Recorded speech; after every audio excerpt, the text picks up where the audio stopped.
சென்னையில திமுக ஜெயிக்க வேண்டிய பல இடங்கள்ல தாவேகா ஜெயிச்சதுக்கு மிக முக்கியமான காரணம் அந்த மக்களுடைய ஓட்டு தான். அது ரொம்ப ரொம்ப முக்கியம். யங்ஸ்டர்ஸ், ஜென்சி அப்படின்னு நம்ம எடுத்துட்டு போயிட முடியாது. சமூக ஊடகங்கள் அப்படின்னு நம்ம எடுத்துட்டு போயிட முடியாது.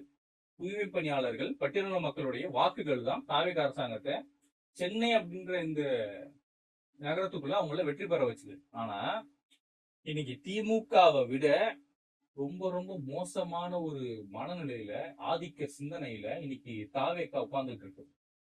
ஏன் தாவேகா உட்கார்ந்துட்டு இருக்கு அப்படின்னு நான் சொல்றேன்னா, அந்த மக்கள் தாவேகா ஆட்சி அமைந்த ஒரு வாரத்திலேயே ஒரு சின்ன போராட்டத்தை ஒண்ணு பண்ணாங்க.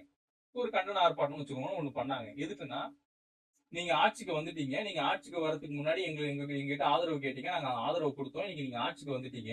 இன்னைக்காவது, இப்பவாவது நீங்களாவது எங்களுடைய வாழ்வாதாரத்துக்கு ஏதாவது செய்யுங்க ஐயா அப்படின்னு வந்திருந்தாங்க. ஒரு ஒரு நாளோ 2 நாளோ அந்த போராட்டம் நடந்து நினைக்கிறேன். அப்புறம் காவல்துறை பேசி அதை அப்படியே அமைதியா மக்கள் கலைஞ்சு போயிட்டாங்க. இப்ப சட்டமன்றத்துல விஜய் அவர்கள் பதிவு பண்றாரு. என்னன்னு, இருக்கக்கூடிய எல்லா சட்டமன்ற உறுப்பினர்களுக்கும் அவங்க எதிர்கட்சி சம்பந்தப்பட்டவர்களா இருந்தாலும் அவங்களுக்கு நாங்க வாகனம் கொடுக்குறோம், ஒரு கார் கொடுக்குறோம். அதுக்கு 75,000 அந்த வாகனத்துக்கு செலவு காசும், ஒரு 25,000 உதவியாளருக்கும் சம்பளம் போட்டு நாங்க கொடுக்குறோம் அப்படின்னு தமிழக அரசு சொல்றாங்க. தமிழ்நாடு முதலமைச்சர் அறிவிப்பு கொடுக்கிறாரு. இதை தொடர்ந்து தாவேகாவுடைய சட்டமன்ற உறுப்பினர்கள் எழுந்து நின்றுகிட்டு எங்களுக்கு இனோவா கிறிஸ்டா கொடுங்க, எங்களுக்கு அந்த காரை கொடுங்க, இந்த காரை கொடுங்கன்னு சொல்லி இவனுங்க காரு கேட்டு விளாண்டுட்டு இருந்தானுங்க. எதிர்கட்சிகள் எல்லாருமே எங்களுக்கு கார் வேணாம், எங்ககிட்ட கார் இருக்குன்னு சொல்லி அவங்க அந்த காரை புறக்கணிச்சிட்டாங்க. இது ஒரு பேசுபொருள் பொருளா மாறிக்கிட்டு இருக்கு. பார்த்தா மறுநாளே தாவேகா அரசாங்கம் என்ன பண்றாங்கன்னா, டெஸ்டுக்காக சில வாகனங்களை கிட்டத்தட்ட ஒரு 15, 16 வாகனங்களை கொண்டு வந்து வச்சுக்கிட்டு டெஸ்ட் டிரைவ் எடுத்து பாக்குறாங்க. எது நல்லா இருக்கு அப்படின்னு செக் பண்ணி பாக்குறாங்க.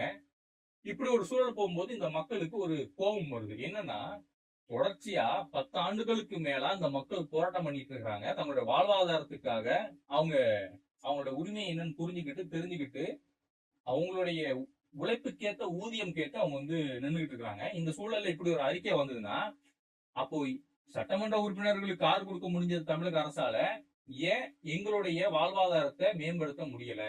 ஏன் நாங்க எங்களுடைய உரிமையை கேட்டோம்னா ஏன் அதை செய்ய மாட்டாங்க? எங்களுடைய அடிப்படை ஊதியத்தை ஏன் இவங்க நிர்ணயம் செய்ய மாட்டாங்க? ரெண்டாவது, அந்த மக்களுக்கு இருக்கக்கூடிய மிகப்பெரிய ஒரு ஆபத்தான பிரச்சனை என்னன்னா, இந்த மக்களை அரசாங்க தரப்புல இருந்து, அதாவது அரசாங்க ஒப்பந்த பணியில இருந்து தனியார் ஒப்பந்த பணிக்கு இவங்களை மாத்துறாங்க. இது பேராபத்து.